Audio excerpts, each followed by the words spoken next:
You, John Fitzgerald Kennedy, do solemnly swear I, John Fitzgerald Kennedy, do solemnly swear that you will faithfully execute the office of President of the United States that I will faithfully execute the office of President of the United States and will, to the best of your ability, and will, to the best of my ability, preserve, protect, and defend the Constitution of the United States. preserve, protect, and defend the Constitution of the United States. So help you God.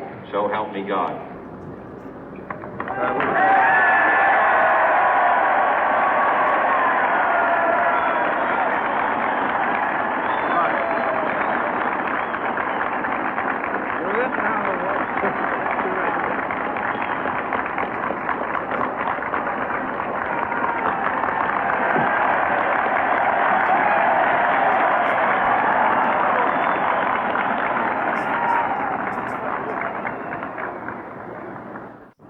Vice President Johnson, Mr. Speaker, Mr. Chief Justice, President Eisenhower, Vice President Nixon, President Truman, Reverend clergy, fellow citizens. We observe today not a victory of party, but a celebration of freedom, symbolizing an end as well as a beginning, signifying renewal as well as change. For I have sworn before you and Almighty God the same solemn oath our forebears prescribed nearly a century and 3/4 ago.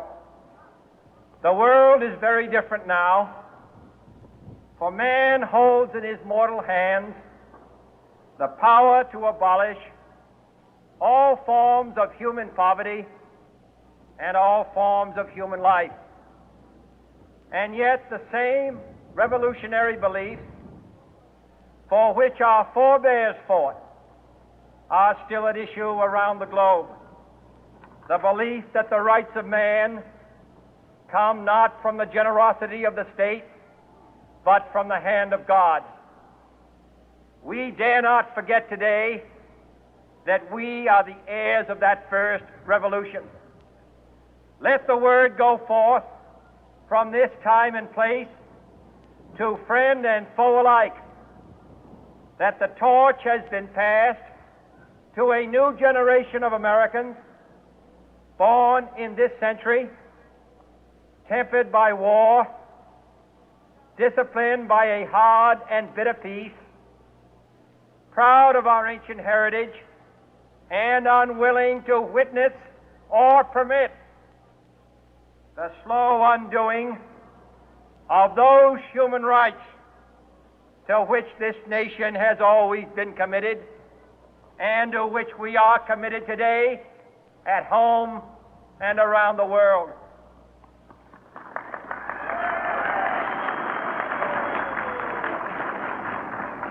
Let every nation know, whether it wishes us well or ill, that we shall pay any price, bear any burden, meet any hardship, support any friend, oppose any foe to assure the survival and the success of liberty.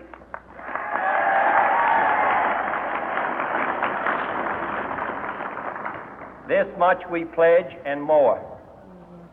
To those old allies whose cultural and spiritual origins we share, we pledge the loyalty of faithful friends. United, there is little we cannot do in a host of cooperative ventures. Divided, there is little we can do, for we dare not meet a powerful challenge at odds and split asunder. To those new states whom we welcome to the ranks of the free, we pledge our word that one form of colonial control shall not have passed away, merely to be replaced by a far more iron tyranny. We shall not always expect to find them supporting our view, but we shall always hope to find them strongly supporting their own freedom, and to remember that in the past, those who foolishly sought power by riding the back of the tiger ended up inside.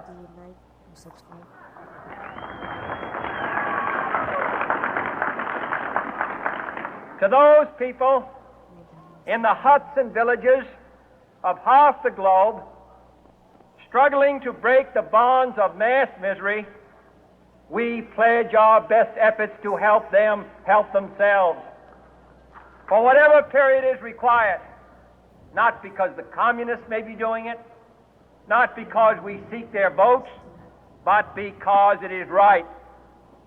If a free society cannot help the many who are poor, it cannot save the few who are rich.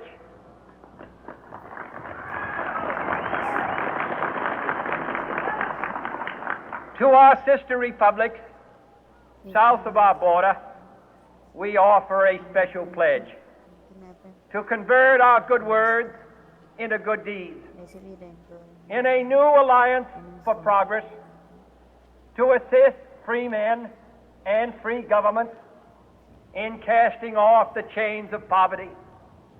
But this peaceful revolution of hope cannot become the prey of hostile powers.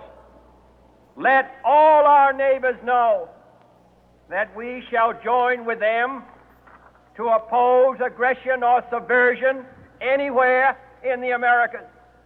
And let every other power know that this hemisphere intends to remain the master of its own house.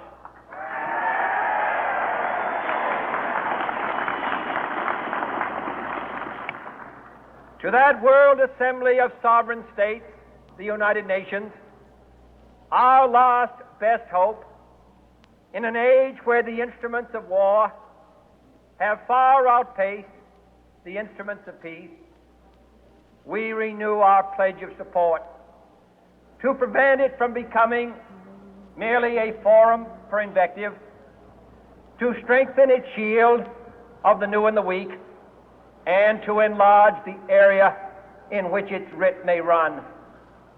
Finally, to those nations who would make themselves our adversary, we offer not a pledge, but a request that both sides begin anew the quest for peace. Before the dark powers of destruction, unleashed by science, engulf all humanity in planned or accidental self-destruction, we dare not tempt them with weakness, for only when our arms are sufficient beyond doubt can we be certain beyond doubt that they will never be employed.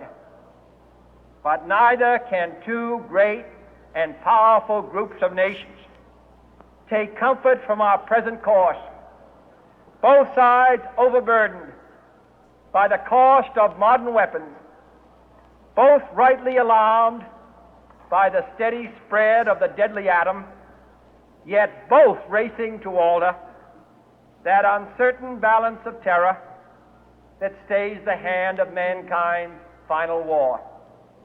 So let us begin anew, remembering on both sides that civility is not a sign of weakness, and sincerity is always subject to proof. Let us never negotiate out of fear, but let us never fear to negotiate.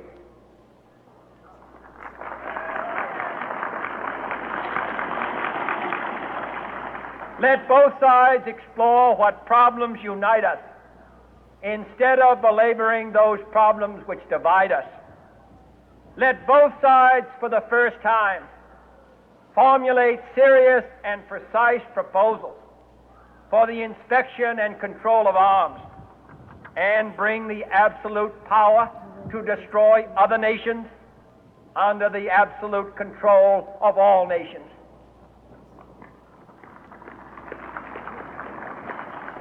Let both sides seek to invoke the wonders of science instead of its terrors.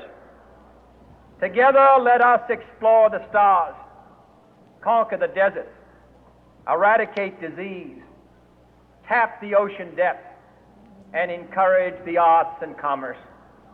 Let both sides unite to heed in all corners of the earth the command of Isaiah to undo the heavy burden and let the oppressed go free.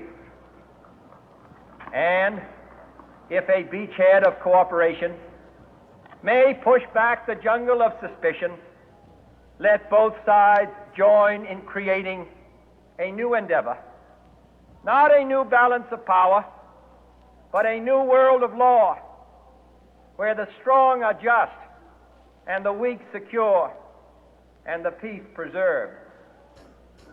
All this will not be finished in the first 100 days, nor will it be finished in the first 1,000 days, nor in the life of this administration, nor even perhaps in our lifetime on this planet. But let us begin.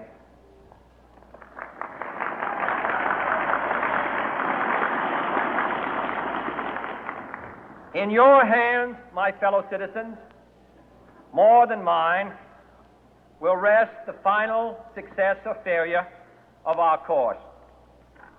Since this country was founded, each generation of Americans has been summoned to give testimony to its national loyalty. The graves of young Americans who answered the call to service surround the globe. Now the trumpet summons us again, not as a call to bear arms, though arms we need, not as a call to battle, though in battle we are, but a call to bear the burden of a long twilight struggle, year in and year out, rejoicing in hope, patient in tribulation, a struggle against the common enemies of man, tyranny, poverty, disease, and war itself. Can we forge against these enemies a grand and global alliance,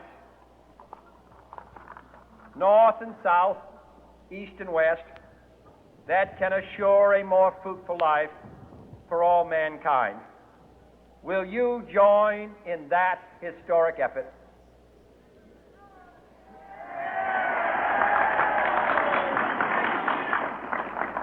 In the long history of the world, only a few generations have been granted the role of defending freedom in its hour of maximum danger.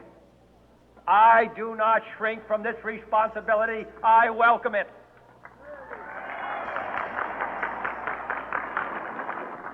I do not believe that any of us would exchange places with any other people or any other generation.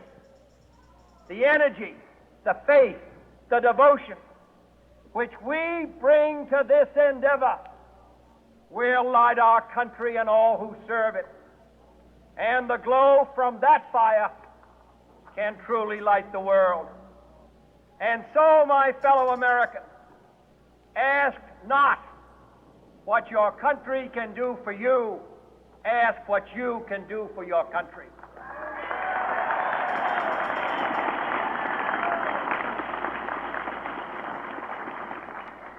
My fellow citizens of the world, ask not what America will do for you, but what together we can do for the freedom of man.